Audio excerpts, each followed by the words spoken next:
بە دوو سێ ڕۆژ بە هەفتە ناوی خۆی تۆمارەکە لە کارگەی بلۆکەکان هەتا بەری بکەوێت جاری وا هەیە بەریشی ناکەوێت.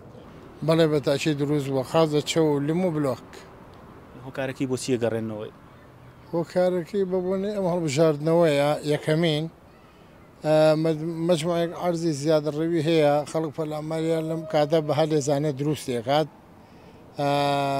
ڕێگەیان پێیاون معمەلەکانیش کەمن زۆر نین.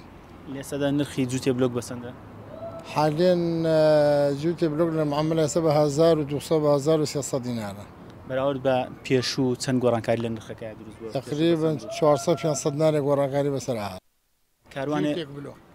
کاروانێ بلۆک پێشتر بەچەند هاتە لای ئێوە ئێستا بەچەندە جاران 400-500 بلۆگە هاتە لای من بە 230,000 ئێستا گەربێت و ڕاکێشم ئەو 500 بلۆکە بە 400,000 ناگاتە لای من.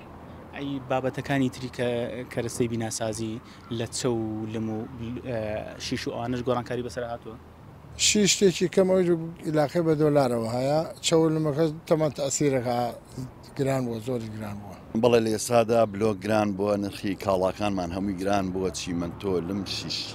هۆکارەکەی بۆچی دەگەڕێنیتەوە؟ بەڵێ ئێستا لە ئێسادا لە سلێمانی و دەوروبەری و دەرەوەی سلێمانی خانوویەکی زۆرەکرێ بێوچان لە ڕادە بەدەر.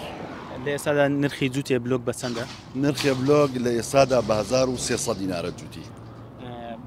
بەراورد بە پێشوو نرخەکە چەند گۆڕانکاری بەسەر نرخەکە لە هەفتەکانی پێشوا جووتێ بلۆک بە 150 دینار بووە ئێستا بە 1300 دینارە تقریبا 350 بۆ 300 دینار هەر بۆ دوو بلۆک ئەوەی چۆتە سەر. ماوەی چەندێکە ئەو گرانیە ڕوویداوە؟ ئەمە لە ماوەی دوو هەفتەدا ئەم گرانیە ڕوویداوە.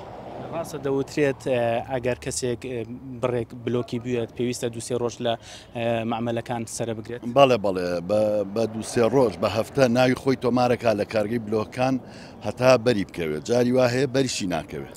زۆر باشە ئەی سەبارەت بە کەرەسەکانی تر وەکو شیش و لم و چیمەنتۆ ئەوانیش گۆڕانکاری بەڵێ چیمەنتۆ خۆی تەنها $1 گران بووە بەڵام ئەم دۆلارە تەسیل لە کڕیار ناکە.